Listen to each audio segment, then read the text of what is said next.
It looks like a fire sale in the world of cryptocurrencies, with Bitcoin breaking the $30,000 mark and ETH hovering around the 2,000 level. But El Salvador, the world's first country to make Bitcoin legal tender, has used the dip to add crypto to its coffers. But is making Bitcoin legal tender actually furthering its adoption in the new economy? Let's find out from Mark Lamb, Chief Executive Officer at CoinFLEX, a leading crypto derivatives exchange and yield platform. It's great to see you again, Mark. Great to be here. Mark, the countries that have adopted Bitcoin as legal tender have got a lot of criticism, including from the IMF, which has said it could further financial instability. Central African Republic, one of the poorest nations in the world, has become the most recent one to bank on Bitcoin. But does a move like this translate into crypto adoption? A report recently showed only 20% of El Salvadorians continue to use their crypto wallet after spending the initial free bonus that was offered by the government. An issue with using something like Bitcoin BTC as a payment in these Latin American and African countries is the fees. You know, the fees on chain are often several dollars, often $5, $10 to spend Bitcoin. If you're making a small amount of money, if you're making a few dollars a day, a $1 fee is like, a few hours, 5 hours of your time. You know, it's a lot of money. It's a high fee. And so these fees end up pushing people to relatively centralized payment providers.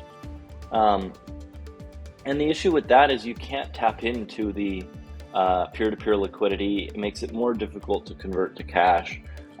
It just limits your options. You know, the point of a blockchain is to be able to be decentralized and be able to have people transacting peer-to-peer on it as cash. And so I think this is where, cheaper blockchains like Bitcoin Cash and other things like that would be a more suitable mechanism of payment for some of these poor, impoverished countries.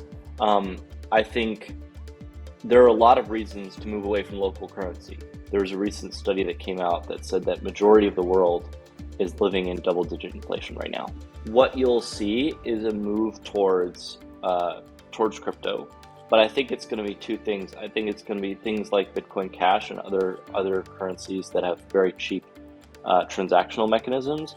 And I think it'll also be stablecoins, because stablecoins track to the value of the dollar. In the case of FlexUSD, you're also earning interest. And so things like that are probably more likely to get adoption than Bitcoin BTC, because the ability to transact first class on the network is very important. We are also seeing a lot of innovative use cases emerge in Latin America. One report says that 1 in 5 Argentines have used crypto. What's the driving factor here? A lot of these countries don't have a very strong local currency, don't have a very strong central bank. It comes down to inflation. If you're an Argentine and you've seen over the last 100 years, I don't know how many times, but it's been many, many times, probably more than almost any country in the world, the entire currency has just been completely wiped out to inflation. You don't trust local currency. You probably don't even trust the dollar. But at the end of the day, they value, things that are safe havens. But if you're not rich, gold is hard to get in a way where you can easily store it and you can easily do certain things with it. Bitcoin, crypto.